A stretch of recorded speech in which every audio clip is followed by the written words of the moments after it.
Goal is to provide military programs that enhance security and stability on the continent. Africom is the creation of the Bush administration, Donald Rumsfeld to be exact, to expand the power, the outreach, the resources of the Department of Defense at a time really when the continent needs development, needs housing, needs healthcare, needs education, those core building blocks of healthy societies. The U.S. responds really with arms, with military training, with equipment and other military hardware. This, however, is not necessarily new.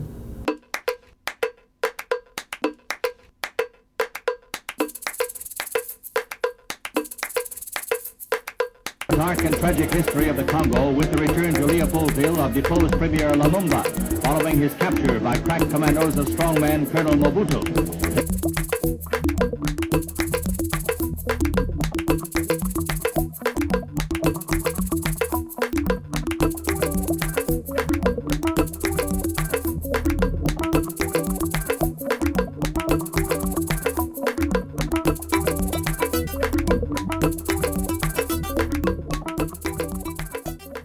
So what we see now is a repeat of that Cold War experience, really, with the U.S. arming and equipping militaries, essentially putting forward a military fist, but covering it up with the velvet glove of humanitarianism and development.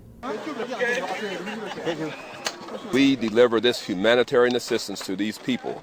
It helps increase that feeling of will and, importantly, providing a benefit to the population. If there ever was a situation where Africom personnel had to choose between protecting American interests or providing peace and stability to the African people, and we know that this choice will come up a lot, what are they going to choose?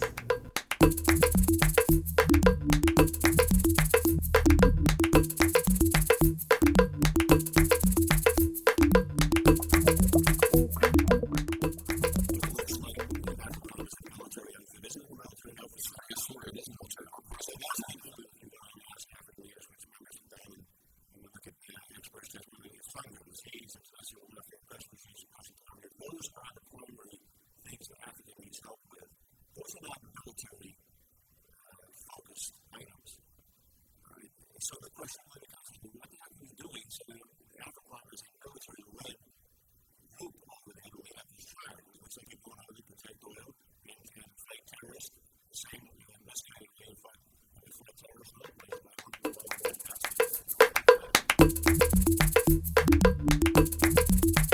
First, it's controlling oil. Africa has now, as of December 2007, surpassed the Middle East as a source for U.S. oil. And we know, just as the case with Iraq, where there's oil, there's military might. The second is containing China. We know the U.S. right now sees this burgeoning power happening, and the U.S. in their quest for empire wants to make sure that they contain China. And the third issue is the so-called war on terrorism. The United States retaliates for the bombing of its embassies.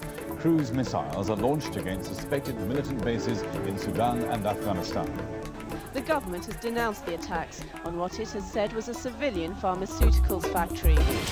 And breaking news this hour, one of the FBI's most wanted terrorists targeted in a U.S. airstrike in Somalia. News agency reports are already saying that civilians on the ground died in this U.S. military strike. Africa Command is here and helping our partner nations to be more capable in providing for your own security.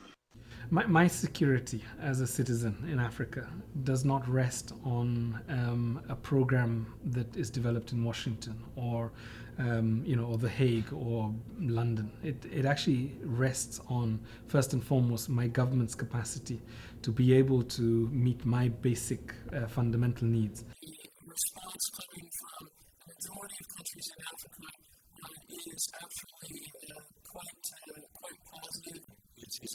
Is it not true that there are countries that have publicly come out and said no? Well, I'm saying there have been countries that have publicly come out and said they got it. Our future, invest in Africa. As someone who has one foot on each side, one foot on the African side, understanding the impact of militarism on women and children on the African continent, as someone who's here in the U.S. and seeing the impact of militarism on particularly Black and brown communities here in the U.S., I think it is critical for us to begin to raise our voices to say that we demand in the 21st century a different way, a way that does not see people as invisible, a way that puts people and human needs first. Check, 1, 2. Dropping truth bombs, saying no to Africom. Sons, setting the example. Come on. When we say invest in Africa, people sit back and laugh at you. All they hear about is them genocides and massacres. Listen to the isms and schisms they see on television. So they say the only solution is foreign intervention. Militarism, see the vision, building more prisons and mass detention for the citizens who start resisting. We needin' healthcare, infrastructure, education. We sick of warfare, coup d'etats and starvation. Puppet regimes, imperialistic schemes. Invest in bullets and bombs instead of in human beings. I spit it like Martin King and tell you I have a dream that Africa's finally free of violence and poverty. Woo!